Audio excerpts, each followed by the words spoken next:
Good evening, family, FBCFI family, and to all viewers. Sumripsu Soksabay, greetings from Cambodia. Let's pray. Father, we thank you, Lord, for this wonderful night that you have gathered us through online, Lord, to glorify your name by learning your words tonight. Lord, we ask thy presence to be with us, so that as we learn about abiding in you, Lord, this message will gonna be imparted to us and be planted in the deepest part of our hearts, O Lord. Lord, I acknowledge that I'm nothing. I'll just be your mouthpiece. Thank you for using me tonight, but I want you, Lord, to guide me. Enable me, Lord God, to stand in order for me to share your words effectively tonight, O Lord. Thank you, and we ask the Holy Spirit to be with us, even to this online fellowship. In Jesus' mighty name, I pray. Amen. Hallelujah. Our topic tonight is about abiding in Christ to bear fruit. Yeah. So tonight we are talking about what it meant to live a truly fruitful life. Amen. Let's open our Bible in the book of John. John 15, verse 1 to 8. This is our text for tonight. It says in here, I am the true vine, and my Father is the gardener. He cuts off every branch that in me that bears no fruit, while every branch that does bear fruit, he prunes, so that it will be even more fruitful. You are already clean because of the word I have spoken to you. Remain in me as I also remain in you. No branch can bear fruit by itself. It must remain in the vine. Neither can you bear fruit unless you remain in me. Verse 5. I am the vine, you are the branches. If you remain in me and in you, and I in you, you will bear much fruit. Apart from me, you can do nothing. If you do not remain in me, you are like a branch that is thrown away and withers. Such branches are picked up, thrown into the fire, and burned. Verse 7. If you remain in me and my words remain in you, ask whatever you wish and it will be done for you. This is to my Father's glory, that you bear much fruit, showing yourselves to be my disciples. Alright? Ito yung ibig sabihin sa tayo tonight. Hallelujah! Now, our topic is abiding, being connected. So what does it mean? The real meaning of abiding or abide. What does it mean to abide? Yeah? Abiding means dwelling. Dwelling is staying and maintaining an intimate connection with Jesus. Yeah? That means daily surrender. Okay?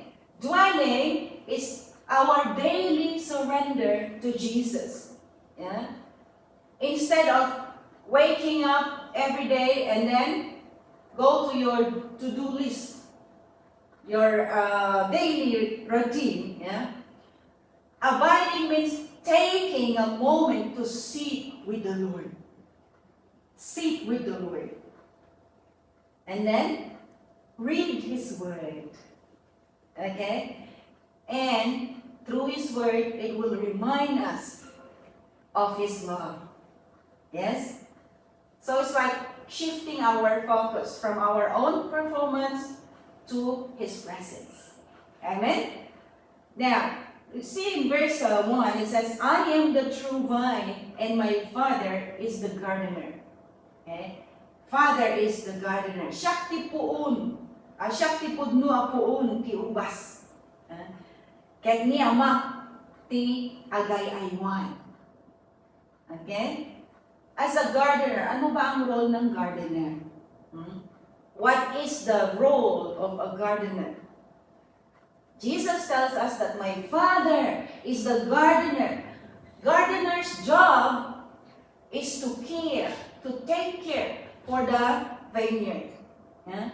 Once he planted, he has to continue to take care what he planted so that it will gonna grow, to make it sure it will grow. Or else, it will just a waste of time, waste of money, waste of effort. Isn't it? Yes. Okay? Now, even us, sometimes, like this gardener, okay? This gardener, the father, sometimes, he nourishes, okay? He protects us. Yes? We are under his protection. But other times, it says in the verse that we read just now, he prunes us. Yes? He prunes us. You can just imagine, pruning is uncomfortable. Yeah? Very painful. Yeah? It involves cutting away our habit that could affect our service unto the Lord. Habits that could pull us away in the presence of the Lord. That is one pruning. And also, involves cutting away distractions. What distracts you in your service unto the Lord.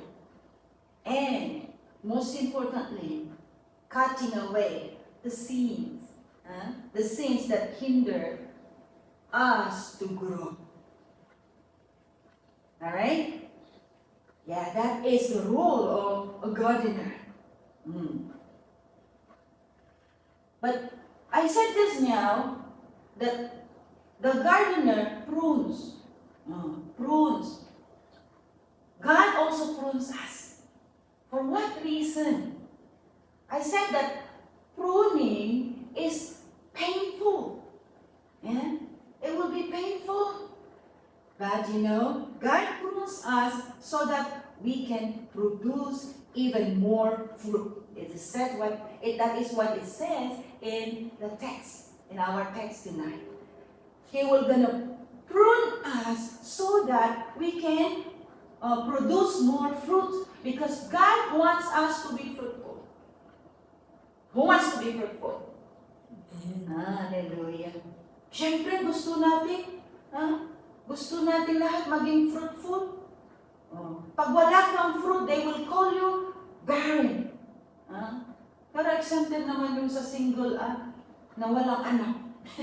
Di ba? Pag sa mga babae, yung mag-asawa, pag wala silang anak, yung babae, sabi, barren. Yeah? Gusto ba natin matawag na barren? Barren woman. But spiritually, kahit wala kang asawa, pwede kang magkaanak spiritually. Spiritual fruit. Or spiritual sons and daughters. God wants us to be fruitful in our service, okay? In our life, especially, spiritual life. God wants us na mamunga para dadami tayo. Amen? A mango tree, once it bears a lot of fruit, di ba? 1 mango, 2 mangoes, ayan na yung singular to plural. Pag yung mango tree, isa lang yung bunga, only mango. Ayan? Di ba mas maganda? 3 mangoes, 4 mangoes, 100 mangoes. Oh, hallelujah. You see? But God prunes us, though it's very painful and uncomfortable, yet we can produce more fruit. So even though it's painful or uncomfortable sometimes, trust the gardener. Because God knows what He is doing. Amen? God knows what He is doing. We have to trust the gardener's hand. He cuts away to bring out the best in you. Do you agree with that? Amen. Huh?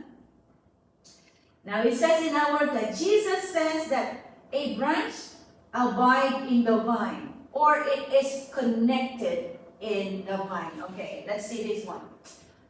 Pinitas ko dyan sa garden ko to.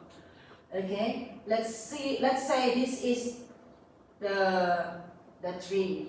Okay, we can see here branches.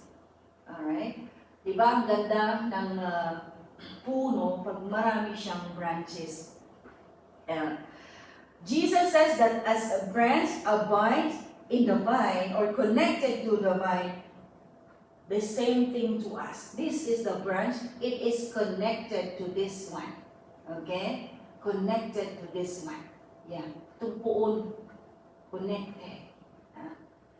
Pagka ito, ihiwalay mo yung ito. Ihiwalay mo siya. Do you think it will still survive? Let's see later. So this branch, it has to be connected in here. Yeah? Originally, it was connected in here. I pulled it out, right? It has to be connected in here. To remain in the vine is to remain fruitful and also alive. Yes? So in here, connected to the vine. So his disciples are connected to him. Who are the disciples of Jesus? Who are the disciples of Jesus? As disciples, we need to be connected. We need to be connected to the branch. Okay? So that we can, you see, as this connected to this branch, it receives water. What else? Nutrients that it needs in order to survive. Right? Yeah? But this one that is being pulled out or removed from this tree, do you think it gets water? Does it get nutrients? No. It was not connected to this main tree. It's not connected anymore. Okay? So we can see in here, yeah? Our life is dependent on the branch. Okay? Our life is dependent to God. Yeah? This branch here depended on this. Itong puon. Alright? Now, the branch doesn't struggle to produce fruit. It doesn't struggle. Yeah? It simply stays connected. Simple ng buhay niya, no? Nakakonect lang siya. Nagko-connect lang siya. Hindi siya nag-struggle to bear fruit. Why? Because it was connected. Now this one, for sure is struggling. Why? No water, no nutrients, therefore no fruit. Yeah? Interesting. Okay? So this branch here, yeah, it sucks the nutrients that flow through. Nag-e-enjoy siya sa nutrients that comes from this one. You know, the roots in here, right? Yeah. The root sucks water from the deepest part of the soil and it goes into here. You see this branch, nag-e-enjoy siya. So the water and nutrients, it's just enjoying. So even us, when we are connected to Jesus, we are enjoying those things. Yeah? Spiritual water, spiritual nutrients. We are the branches. Yeah? Jesus is the vine. Our primary job is simply to stay connected. Huwag po nating pukanin ang ating sarili. Huwag po nating ilayo ang ating sarili. And then don't wait for God to remove you from the main tree. Hello? That is not pruning anymore. That is not pruning anymore. God cut off, di ba? Nabasa natin. Every branch that is not bearing fruit. Okay, now why do we need to be connected then? Why do we need to be connected to Christ or in Christ? And why? It says in our text, let's see what it says in verse 2 to 3. Every branch in me that does not bear fruit, He takes away. And every branch that does bear fruit, He prunes. That it may bear fruit. Already you are clean because of the word that I have spoken to you. You see, every branch that is not bearing fruit, anong gagawin? He cuts off. He takes away. You can just imagine, even this tree, when you remove the branch, when we remove one of it, sigurado mapipil off yung skin. It hurts the tree, isn't it? It hurts it. Pruning is different. Pruning is different. Ginaganon-ganon yung mga ano na. Eto, incremente. You see? So which one is painful, much more painful? Pruning or cutting away? You see, mga kapatid? So, why do we need to be connected in Christ? Okay? If we want to bear fruit, we need to be connected. So one purpose why we need to be connected in Christ is for us to grow. Right? For us to grow. Ito. Do you think mag-grow ba ito? Wala na. Tanggal na siya sa puon eh. Wala na. For us to grow, that is one purpose.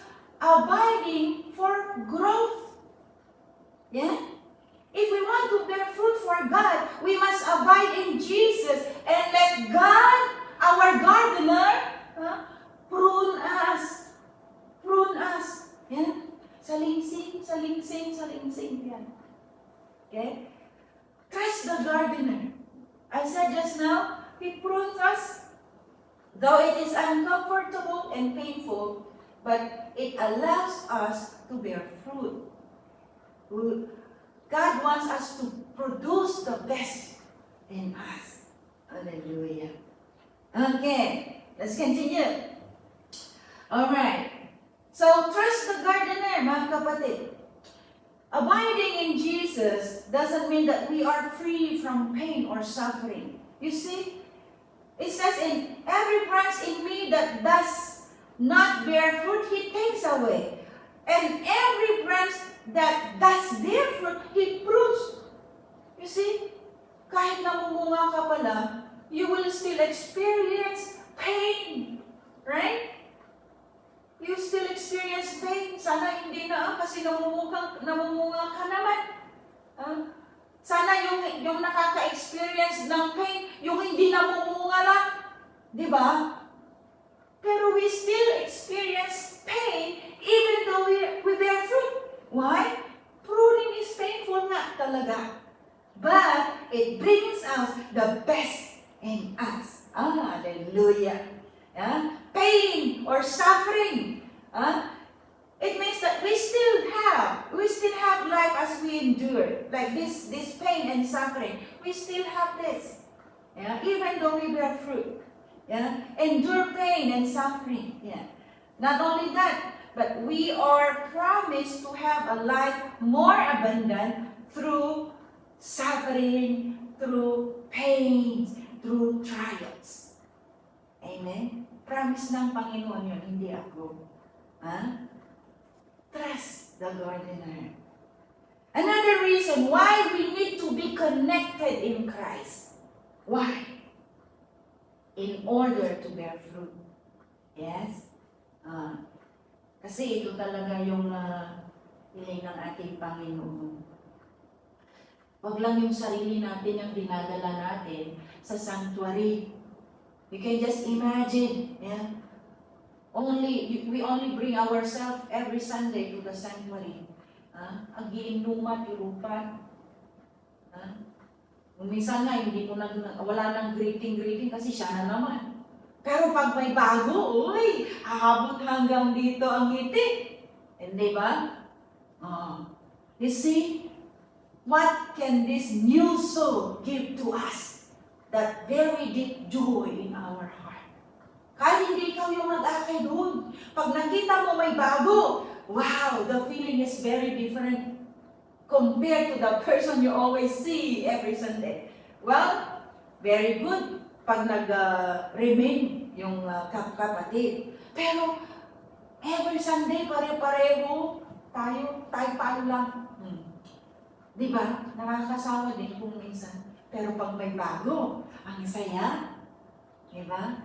No wonder sa isang family, okay, sa mag-asawa, pag dadalawa pa lang sila mag-asawa, ay, lagi silang nag-aaway. Wala akong asawa, pero nakikita ko sa mga may asawa. Okay. They're always fighting. Yeah. Kaya tuloy ako natatakot mag-asawa. Okay? They're always fighting. Pero pag meron na silang anak, when they have kids, that fighting will change into other things. They will gonna focus their attention to their kid or newborn baby. You see? Same thing to us. When we see new souls was brought into the sanctuary, oh Lord, thank you. The joy is very different, very deep in our heart. Yeah. Okay, we need to be connected in Jesus, in Christ, in order to bear fruit. Yeah? It says in verse 4 to 5, abide in me, and I in you. As the branch cannot bear fruit by itself, unless it abides in the vine, neither can you unless abide in me.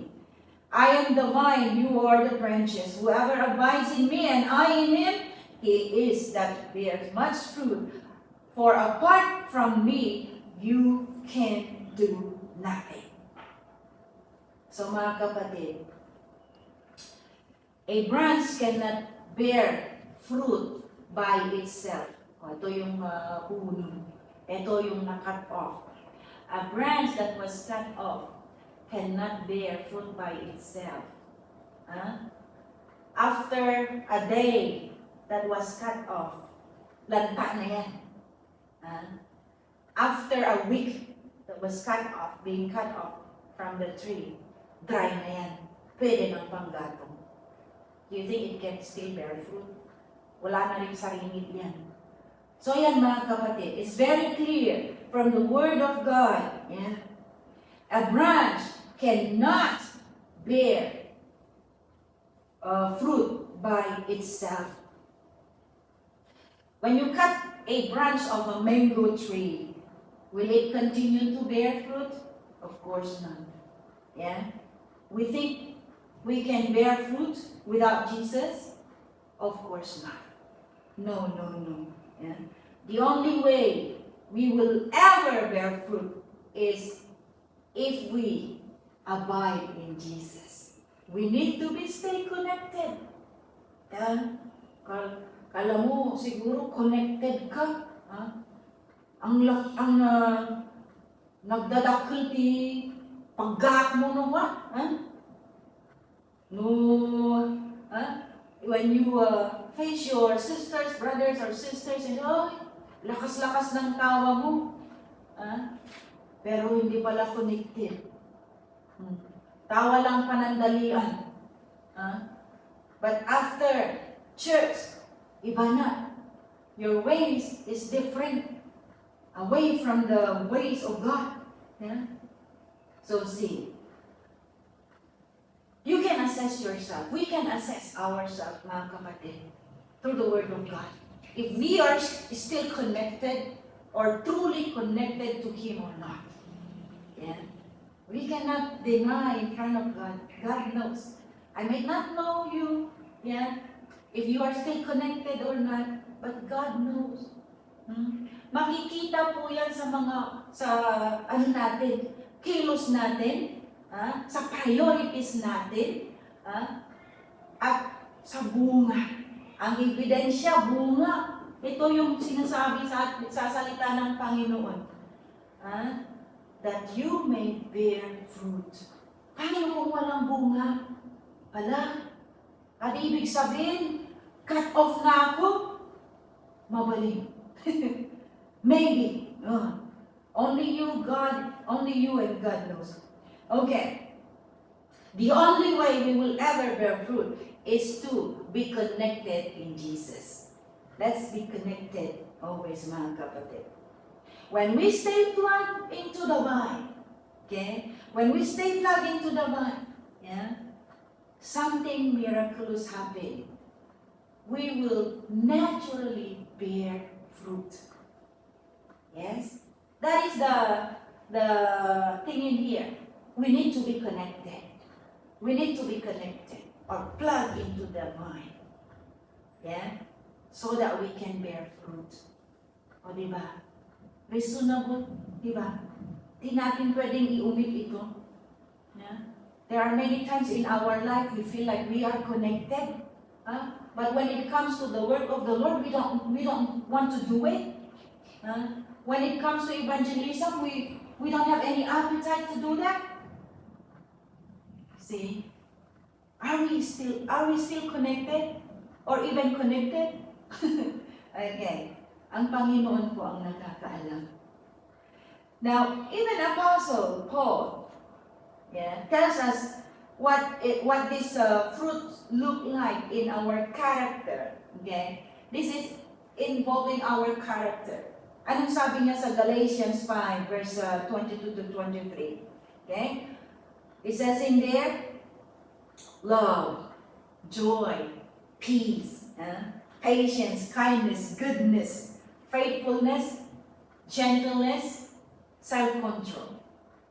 Ito naman yung fruit of the Holy Spirit. Sa atin yun. Sa atin. Okay? Yung nakikita naman, yung pagbubunga. Yun. Ang priority natin din.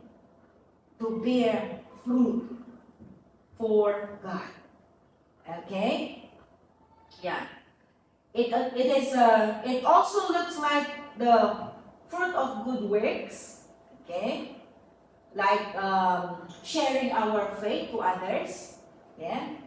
And loving our neighbor, north, south, east, west.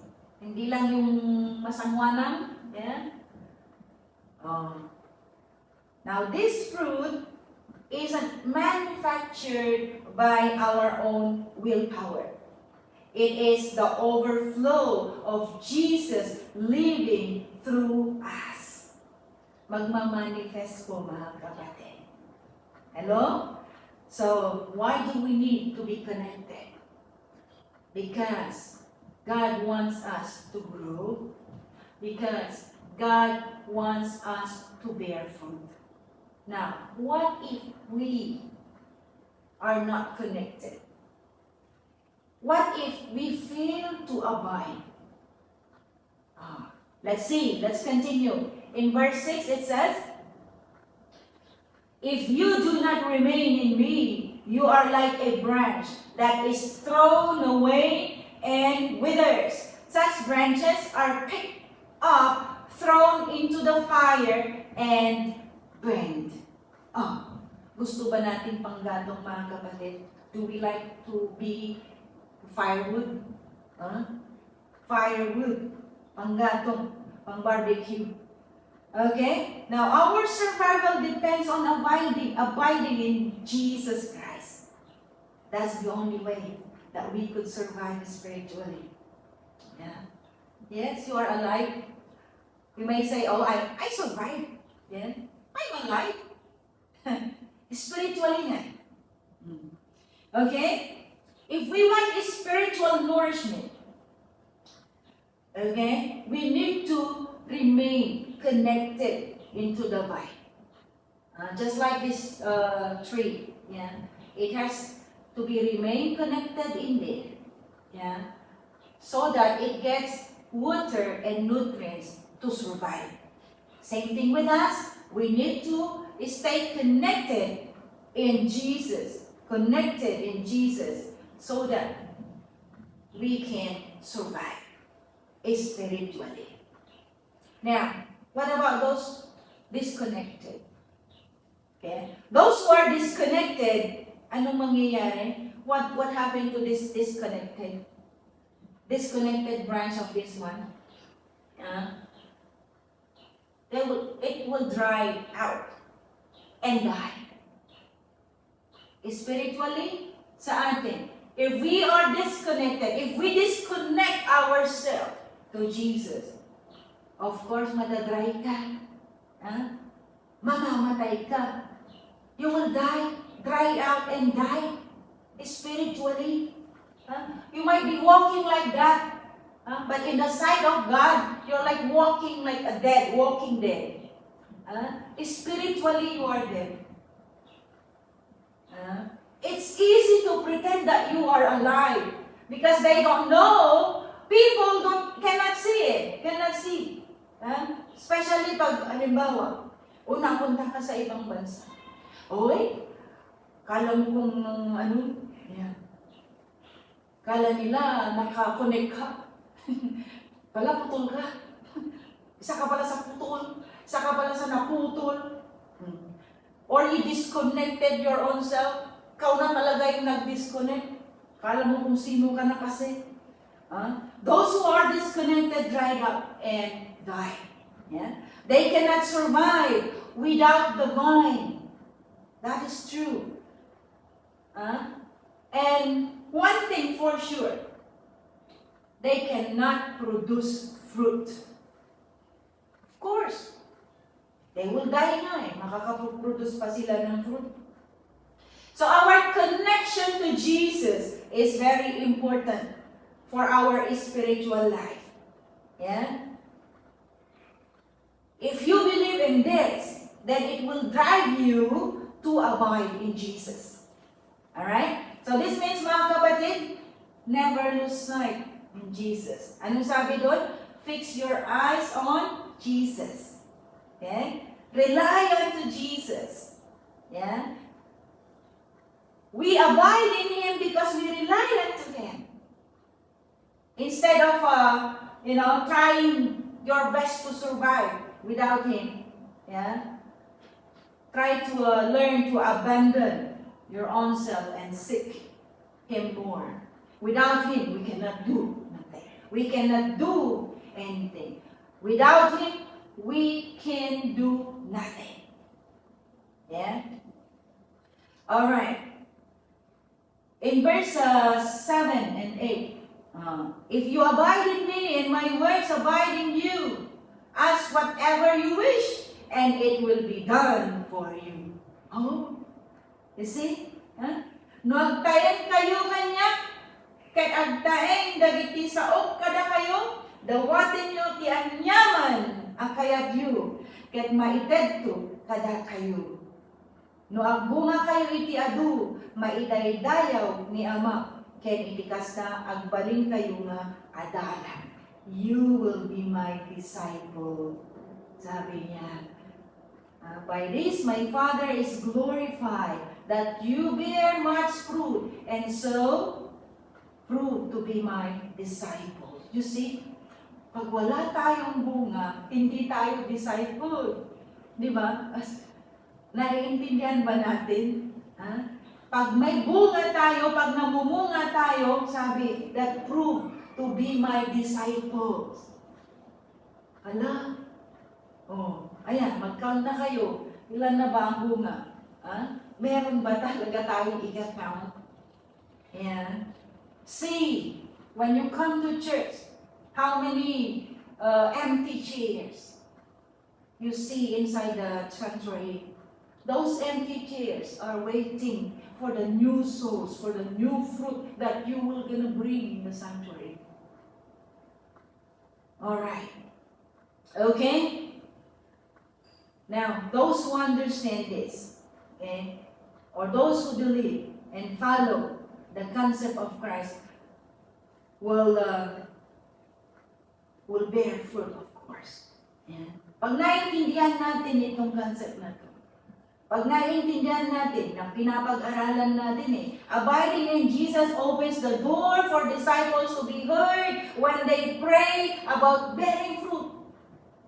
When we are connected to the vine, to Jesus, when we pray to bear fruit, ayan, mag-fruitful tayo. We are connected. Yeah. If we abide, we can ask God to enable us to bear fruit. Nalihingi pala sa Panginoon. Yeah. Lord, make me fruitful. Amen. Lord, make me fruitful. Sabi mo sa Panginoon, ask that to the Lord. Okay?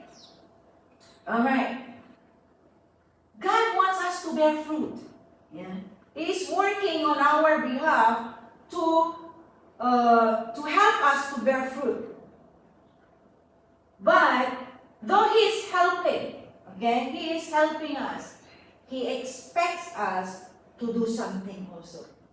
Siyempre, di man tayo senyorita, nakaupo lang tapos aantayin natin yung fruit. Oh, souls, come here. Sino ka? Come on, come here. Hindi God expects us to do something. Mag-effort tayo. Before, when I was in Hong Kong, one thing that we prioritize is evangelism. We invite people for breakfast. We sacrifice even money. We invite people to the fast food shop. Mag-breakfast. Tanda, mag-breakfast. Come and join me for breakfast. After breakfast, in Hong Kong kasi, very convenient yan. Maraming mga convenience store, fast food shop, mga ganun. Ayan. Come, let's have breakfast. Come, let's have lunch together. After you feed that person, can I invite you to church? Yan. Siyempre, sumurot ka, pinakanugurod Yeah. They will gonna come with you. She will gonna come with you when you invite. Why? You fed her. Okay. That is one technique that our bishop taught us to, we have that theme before. Use your wealth to gain souls. That one. Use your wealth to gain souls. That is that theme that we are clinging on it. Yeah, we are applying. Use your wealth to gain souls. We invite them to church. Before church, papakainin sila. Hallelujah. I believe you can also do that wherever you are, wherever God brought you. Amen? Okay. Abiding. Now, the problem in abiding in Christ is that it takes a lot of trust. Okay? It takes a lot of trust. It's not easy to give yourself to someone, isn't it? Pag may nagsabi sa'yo, hello miss, I love you. Bakit mag-I love you ko na, I do ka na agad? Di ba nga, obserbahin mo pa yan? Kung serious siya? Baka naman yung ipon mo gusto niya, wala kang ipon. Alright? Okay. So it's not easy to give yourself over to someone. Right? Yeah. Now, let's say here, in verse 9 to 11, as the Father has loved me, so have I loved you. Abide in my love. If you keep my commandments, you will abide in my love, just as I have kept my Father's commandments and abide in His love. Verse 11, these things I have spoken to you, that my joy may be in you, and that your joy may be full. Yeah? Now, the disciples are promised that they will always receive the love of Jesus as they keep His commandments. Keeping His commandments. Pursuing a righteous and obedient life brings them love, brings them joy. Yeah? We can experience love. We can experience joy, peace, unlike anything this world could give us. Only in Jesus. We can only experience this in Jesus. Love, joy, peace. Yeah? Alright, matatapos na ako. Now, what did we glean from this? What lesson? What lesson did we learn? So as the body of Christ, we are called to abide in Jesus. Connected, stay connected in Christ. God wants us to have a close, personal, intimate relationship with Christ. God, the gardener, wants us to have a close, personal, intimate relationship with Christ. He wants us to rely on Jesus. Amen? To give us wisdom, to give us strength, to give us comfort.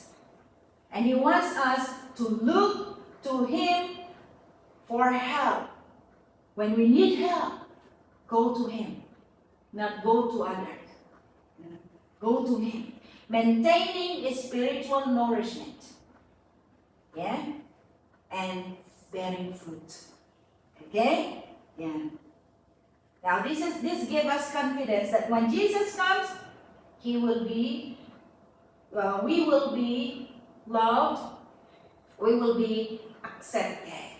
When Jesus comes, yeah, if we do this, okay, if we apply this in our life, now, guaranteeing or assurance that when Jesus comes, we will receive love and we will be accepted. Alright? Hallelujah. But when we fail to abide, what will happen? Yeah? We feel useless. Do you want to be called as useless? Di ba masakit yun? Wala ka daw use. Kaya less. Wala kang use. Di ba masakit yun na pakinggan? Panot ko na dalangin ka, masakit na. How about yung useless? Masakit yun. Useless or unproductive. Yeah? When we rely on ourselves, we lose the power. We lose the love. We lose the joy and peace that God wants to provide for us. Yeah?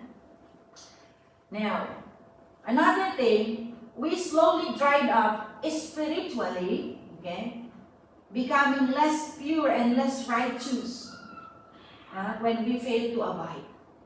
Okay? Now, we start to abide in the world. And the world influences us instead of Christ. So that's what happened if you fail to abide in Christ. Now we can just imagine. You can just imagine the people, okay? A bunch of branches coming together without any attachment to the vine. You see? You can just imagine people. Puro putol sila sa main branch. Ayan, they walk coming to church. Puro putol. You can just imagine, puro cut off, they come to church. Yeah, they are still alive physically, but spiritually dead. Spiritually, not fruitful, not bearing. Why? They dried up and died. So imagine people like that. People that were being cut off from the vine. They come to church. Lahat sila putol. So, paano mamunga? Diba? Kaya pare-pareho every Sunday, mukha, pare-pareho. Ikaw ulit, ikaw na naman. Alright. Okay? So what would be the point of that? Yeah? Tuno malaylayan day jay nga naputol. Yeah? Hanmon makita. Wala na. Nawala na. Sinpa ka daw, wala na. Huh? You see? Why? Cut off na tayo. But the thing is, we still have chance. Okay? We need to encourage one another to abide in Christ. Yeah? We need to encourage. Alagaan natin itong mga umayo tayo. Okay? those people whom we bring to the sanctuary, alagaan natin, we need to stay connected to them also. As we are connected to the vine, we need to be connected to them also. Follow up them. Amen? Yeah? Wag lang yung sarili natin yung follow up. Wag lang yung nandito na sa church, yun lang follow up natin. Whether you brought that one or not, we need to follow up. Yeah? We need to follow up them. Kung okay sila or what. Meet their needs kung kailangan nila something, kailangan nila ano. Yeah, you can be a help and a blessing to them. Okay? Kahit man hindi ikaw yung nag-akay doon. Yeah? God will gonna surely reward you when you become a part of the growth of that person. Hello? It's not just bringing that person in the sanctuary. You need to alalay until that person will grow also. Just like how God did to you. Yeah. Hallelujah. Okay? That's the only way we can function as the body of Christ, mga kapatid. To encourage one another, to help one another. Pag hindi namumunga yung isa, gungunan, baka tulog. Hallelujah. Okay? This is for my Father's glory, that you bear much fruit. It says in verse 8 natin. So why does God care so much that we bear fruit, mga kapatid? This is the thing. This is to my Father's glory, that you bear much fruit, showing yourself to be my disciple. Okay? Bearing fruit, that's the only way that God will call you my disciple. Hello? Yeah? Showing yourself to be my disciple, sabi ng Panginoon. When people see the love, the joy, and peace in your life, yeah, they don't praise you. They see the vine. They see the vine. And they glorify the Father. Ito yung ibig sabihin dito. Sabi dito, this is to my Father's glory. Okay? Pakaiday-dayawan ni Apo Diyos. Pag makita mo, oh, very fruitful yung tao. Hindi yun yung pinipraise mo yung tao. Ang Panginoon. Siya naman ang dahilan kung bakit tayo mamunga. Amen? Because we ask God to make us fruitful. Amen? Hallelujah. Yan lang po ang aking may share tonight. I hope you glean something. Let's pray. Lord, we thank you. We thank you once again, Lord, for reminding us your word. Lord, if there's anything in us, O God, that could hinder us, Lord, to bear fruit, may you prune it, O Lord. Prune us, O God, so that we can bear much, much more fruit in your kingdom. For you, O Lord God, for you to glorify your name, O Lord. Father, we have heard your word. May you continue, Lord, to speak to us through your words, even in our secular job, O Lord, even as we work in our secular job. Lord, continue to speak to us through your words, O God. Thank you. Your word is powerful. Your word is amazing. And thank you for always reminding us, O Lord God, that remaining in you, that is the only way that we could survive. Thank you for always reminding us this thing, O Lord. And thank you for your unending love. Yes, Lord, salamat, Ama. In Jesus' mighty name I pray. Amen.